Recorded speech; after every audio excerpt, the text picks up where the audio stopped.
What is good, guys? It's Ray J back with another video. And in this one, I want to break down what's going on with Tesla and SPY, talk about some very important technical developments on SPY that could have a big effect on Tesla, and talk about how the algorithms may shift going into the next couple of weeks. I'm going to break down why this is not the end of the world for Tesla, as there's likely going to be a lot of upside coming for the more medium term. But for the short term, being the next few weeks, there could be some downside or risk of the downside.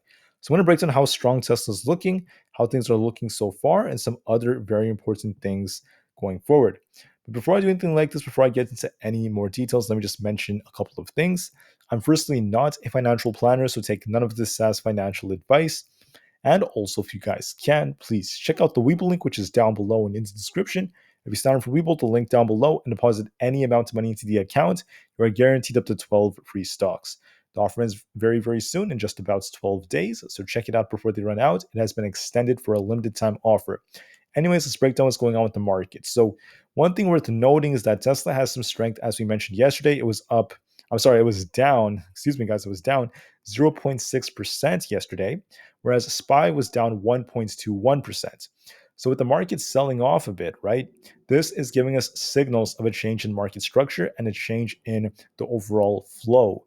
Now, with that happening, one thing worth mentioning is that Tesla closed red just like the market. So Tesla is being affected by this, whether you like it or not.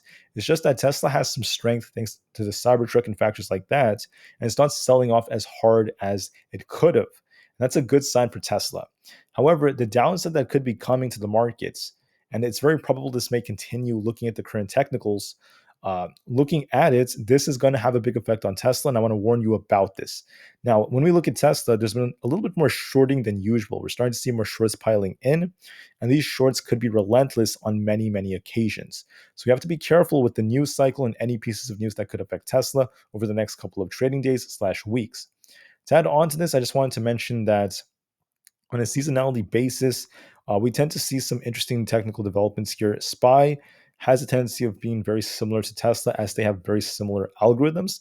But one thing that you will notice is that even though they move very similarly, right, you could see them next to each other right here. They do have a tendency of being similar. They're not exactly the same.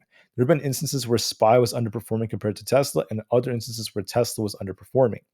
And we're entering a phase as of right now where Tesla has been outperforming the market, right? It's not dropping as hard. Do they move similarly? Yes, but Tesla is outperforming. The price price ratio is still up here, meaning Tesla has more relative strength than before. And there's a good chance of Tesla trying to just hold up and not drop as hard. Now, I just want to mention that RBC Capital and Morgan Stanley are saying that Tesla's going to outperform the markets. That's so far what has been happening. So getting good ratings and all this bullish news about the Cybertruck is most definitely helping Tesla. Now, going back, I just want to mention that when you look at the market historical performance, we tend to see some interesting things going on. Looking at it, you could see right here that the market tends to sell off during the last 2 weeks of September quite a bit. This tends to happen historically, and there tends to be some weakness in the markets during this time frame. Now, this is what started at least as soon as today, and there's a high probability of the market being a little bit weaker as time goes on. Now, you also have to remember that we have the FOMC meeting on Wednesday. Whatever Jerome Powell's going to say, it's going to most definitely affect the markets. This could lead to more downside or not. It really depends on different factors, but the odds do favor more selling that could be happening. So I want to break down some important things on SPY. The way SPY moves can affect Tesla big time, as the algorithms are similar. Just like how they both sold off on Friday, we could see something similar continue if we see more downside on SPY. And looking at the current trend, there could likely be more downside potentially happening. So let's break down what this trend could be looking like. I just want to mention that we're going to start off from right here in the very beginning of September when the market started selling off. Now, looking at this overall trend, okay, we could start this off with a 5-wave sequence from an Elliott wave perspective, meaning we had this 1, 2, 3, 4, 5 phase when the market was dropping, right? This is what SPY was doing. And during this time, since the very beginning of September, if we just look at Tesla during that time frame, I'm going to go to the 4-hour time frame.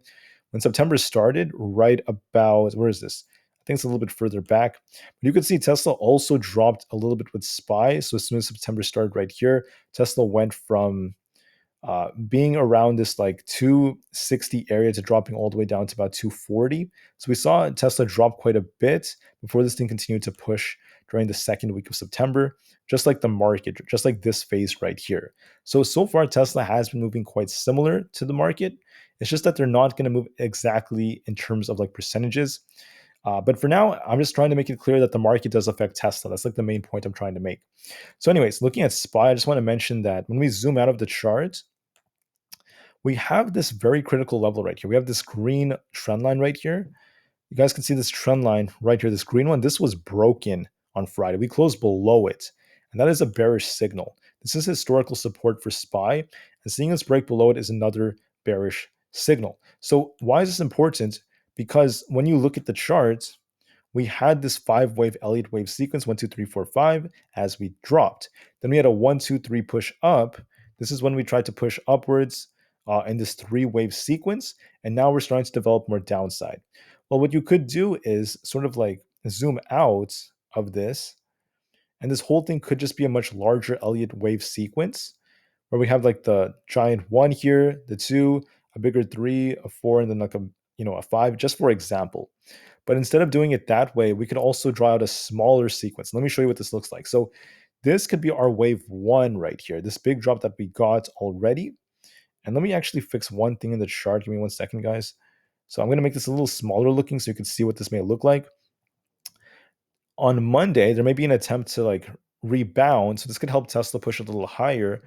But there could be a back test of this like 445 area or so, or 444.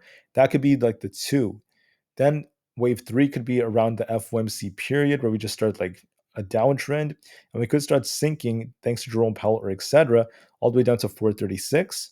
This is a real possibility for Wednesday. Just for example, this is just a hypothetical example. Then for like Thursday, get our wave 4 for the rebound to 440, and then if we break below 436, which is the historical support over here, we could see this start sinking towards 431 to form the bottom before the market starts to rebound a little bit, right? That is just one hypothetical example of what Elliott wave could be looking like.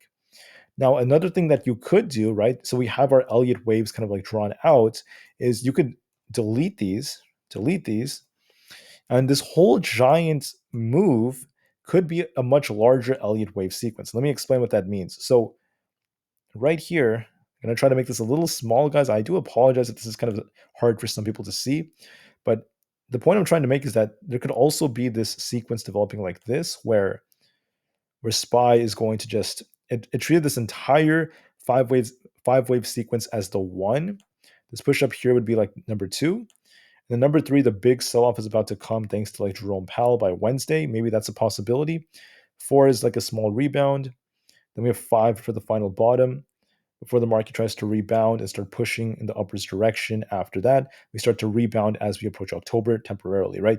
This whole thing could be a giant Elliott wave sequence. But the point I'm trying to make is that we're looking bearish. And the reason we're looking bearish is because of the weekly on SPY, and also because of the fact that we established a lower high right here and we broke some critical support. So if SPY breaks 444 and holds below that, so we've broken, but we haven't had enough confirmation to hold below it, there may be an attempt to break above it. But if we end up eventually coming back down below it, 442 is going to be the next key level. If that breaks, there is some support at 440, but it's not that strong. The next critical support is going to be 436. This is going to be more critical for SPY. And then, below 436, if that breaks, then 431 is likely going to come. Those are some key levels to be watching for. But there is a real possibility of more downside. That's what the main risk is. Another thing that could be affecting SPY is going to be like Nvda, not just SPY, but like the QQQ and the Nasdaq more so. And it's going to affect the whole market, because if you look at Nvda, this is also looking weaker. It's been just downtrending and downtrending and downtrending, looking weaker as the days go on. So if this 437 zone breaks, we could see this thing easily come down to 430. Then we can't forget the 2 levels that were historical for it. Below that, we have like 425, not to mention 420 as 2 critical levels. We talked about this in the past as some historical levels. So there is a risk of Nvidia coming all the way down here. And if that ends up being the case for the stock, then we could definitely see more downside for the market, because Nvidia is a very volatile stock that could affect how the whole market structure continues for the markets. This is going to have a big effect on the QQQ and etc. So we're going to be watching Nvidia very, very carefully, especially for the Nasdaq. So It could rebound a little bit, but we're going to be watching to see if this thing could hold above 442. If it manages to do so, there is some potential for it to hold up temporarily. If it breaks and rejects, this thing's going to sink lower, and we can see this thing come all the way down into the 420s. That could slow the market down, including Tesla. Apple, well, Apple's pretty clear.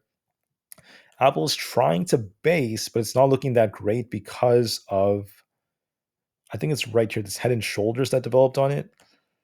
It's quite easier to see now. So with this head and shoulders that has been developing on the charts, this is also looking weaker, right? We have a left shoulder, we have a head, and a right shoulder potentially developing. This does not look like it has completed yet. It could make an attempt to retest like 176.5, but if it rejects, there's downside potential to like 171, and that could drag the market down, including Tesla. So there's still more risks for downside for the markets. All right, that's going to be very important. Not to mention the QQQ could have more downside. I'm going to be watching for it to rebound a little bit and make an attempt to try to get back above its key level. Could this thing get back above like 372? It's going to try, but it may fail because we have this potential double top like formation, and this 368 level is going to be key. If it breaks, I mean, it's going to start sinking all the way down to potentially 365, if not 361. There is a risk of downside for the QQQ. But watch for it to rebound first to see how it reacts, and we'll see what Jerome Powell causes. Last but not least, for Tesla, like I was saying, with the market potentially selling off, this is going to have a big effect on Tesla. Now, even though Tesla's trying to push up and it's making higher highs and higher lows, it's not necessarily like doing too bad because Tesla has this relative strength I was talking about. Now, if the market does sell off more aggressively, this is going to affect Tesla. It's going to sell off too, but it doesn't have to be like that bad. We're going to be watching this 266 zone. This is the key support for Tesla. If we end up breaking below that over the next couple of trading days, there's a risk of it coming all the way down to like gap support, if not to fill the gap down all the way down here towards like 250. Not saying it's going to happen. I'm just saying that for now we just have to watch support, but there is a risk of Tesla cooling off with the bearish divergence developing on it. Now, could we push up a little bit more with the market? There is a possibility Tesla pushes up again, but if the bearish divergence remains and we form a triple bearish divergence, that's going to be a big red flag to me. So I'm going to be watching that carefully. There could be a small rebound before Tesla ends up continuing to sink if that ends up being the case. So I'm going to be watching these technicals very carefully and watch how the market affects it.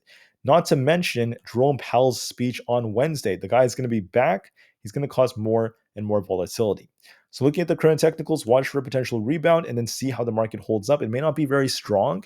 It may be a relatively weak rebound, and then the market has more risk of downside looking at the current trends from an Elliott wave perspective, looking at our MACDs, looking at momentum indicators, and looking at historical data, which suggests it's completely normal for the market to sell off during the last 2 weeks of September.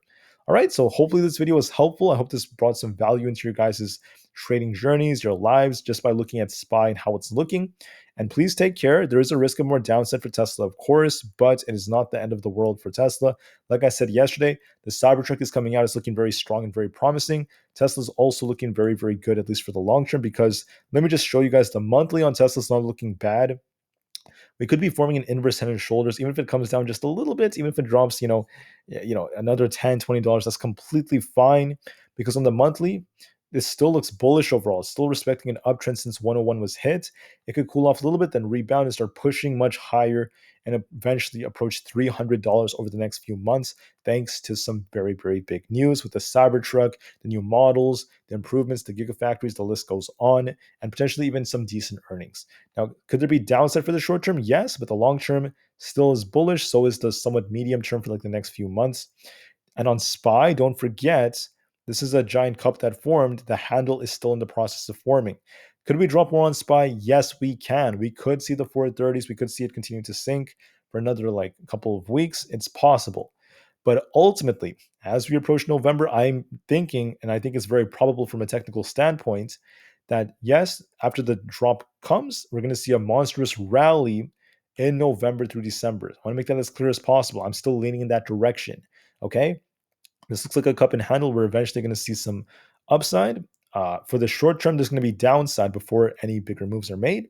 And hopefully this video was helpful once again. So thank you for listening. Have a great weekend, everyone. I'll see you guys tomorrow to talk more about the charts and the markets. Thank you and peace out.